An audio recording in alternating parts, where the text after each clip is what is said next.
बात नहीं हो पाई है क्योंकि प्रशासन का प्रबंध और कस्टडी में है वो, और एक कोरोना का प्रकोप भी है जिसकी वजह से मुलाकात नहीं। लेकिन जो प्रशासनिक जानकारी मिली है कि भैया को इस समय बहुत तकलीफ है, फिजिकली उनको जो बीमारियां हैं, जिस तरह से उनका गैल ब्लैडर का ऑपरेशन हुआ है, प्लस किडनी में स्टोन है, जिस तरह से उनको पेन है, उस पर ध्यान नहीं दिया जा रही है। थोड़ा सा दुखद है। इतना बड़ा नेता जो बिहार के हर जनता की बात उठाता है, हर मौके पे उन्होंने बिहार की जनता को सपोर्ट किया।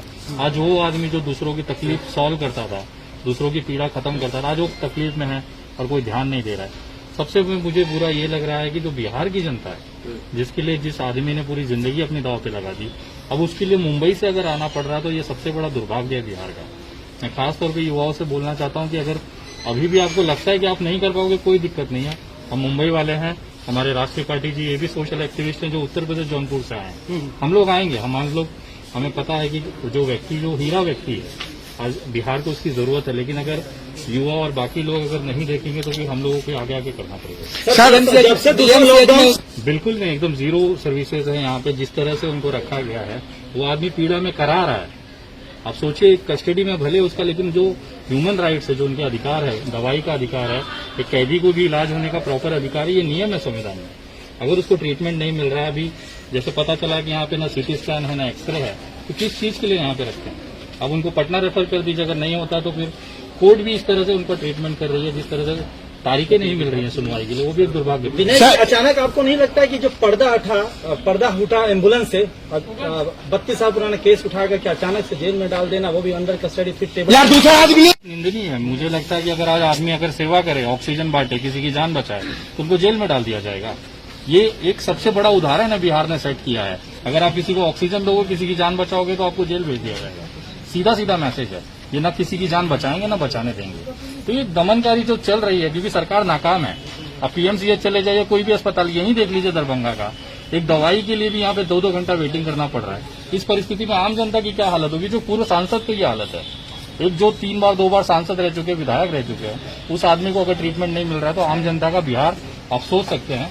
तो कहीं ना कहीं ये पूरा सिस्टम फेल हो चुका है, और उसी का एक उदाहरण पूरे देश के सामने पप्पू यादव की गिरफ्तारी और उनके साथ जो बर्ताव यहाँ पे किया जा रहा है निंदनीय, वो एक उदाहरण देश में दिख रहा है कि बिहार की हालत इस समय क्या है। देश असहाय हो चुका है क्या? एकदम असहाय हो चुका है सर। यहाँ पे कोई अब बचा नहीं है, लाशें गंगा नदी में तैर रही है। आपका अगला स्टैंड क्या होगा? सर हम लोग अभी आए हैं, और जब तक पप्पू यादव जी की रिहाई नहीं हो जाती, हम लोग बिहार में बैठेंगे, संवैधानिक तरीके से अपना जो अधिकार हमें संविधान ने दिया है उसका इस्तेमाल करते हुए आंदोलन करेंगे, बाकायदा परमिशन लेके आंदोलन करेंगे। और तब तक हम लोग यहाँ पे डटे रहेंगे जब तक कि पप्पू यादव जी को सशर्त और सम्मान के साथ, अब 30 साल पुराना केस निकाल के चले, जबकि सुप्रीम कोर्ट की गाइडलाइन 9 तारीख को आई है कि किसी भी आरोपी को कोरोना काल में आप गिरफ्तार नहीं करोगे। उसके बावजूद जाके यहाँ पे इनको गिरफ्तार किया जाता है। पटना में 5 घंटा इसके लिए बिठाया जाता है क्योंकि उनके पास वारंट खोजा जाता है कि पप्पू जी पे और कौन कौन सी जगह पे वारंट है, उसे लाया जाए ताकि उनको गिरफ्तार करके वहां भेजा जाए। एक आदमी जो बीमार है, जो लोगों की मदद कर रहा है, उसको 15-15, 20-20 घंटे ट्रेवल कराते हो, बिठाते हो, और एक ऐसी जेल में जाकर रख देते हो जहां से सांप निकल रहे। एक सांसद और बिहार की स्थिति दिखा रही है।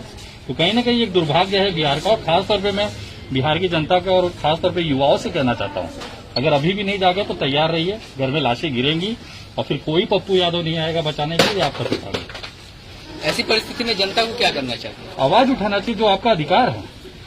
अगर आज आप ऑक्सीजन के लिए जाइए ना, मांग लीजिए यहाँ पे सरकार से, जेडीयू से मांग लीजिए, या जो बिहार की सरकार उससे बोलिए ऑक्सीजन दीजिए। अगर ऑक्सीजन मिल रही होती तो पप्पू यादव क्यों सड़कों पे होता? ऑक्सीजन का बाटला लेके, दवाई लेके, पानी का बोतल लेके, खाना लेके क्यों होता? सर लेकिन ये सरकार तो डरा रही है। दिल्ली में अभी 25 लोगों पे FIR हुआ। भैया FIR तो देखिए होगा, देखिए FIR होना कोई बड़ी बात नहीं। हम पे 25-25 FIR है, इसका मतलब हम चुप हो जाएंगे? हमारा जो अधिकार है, FIR आप साबित करिए। पुलिस का काम है FIR लेना 100%। और नहीं है।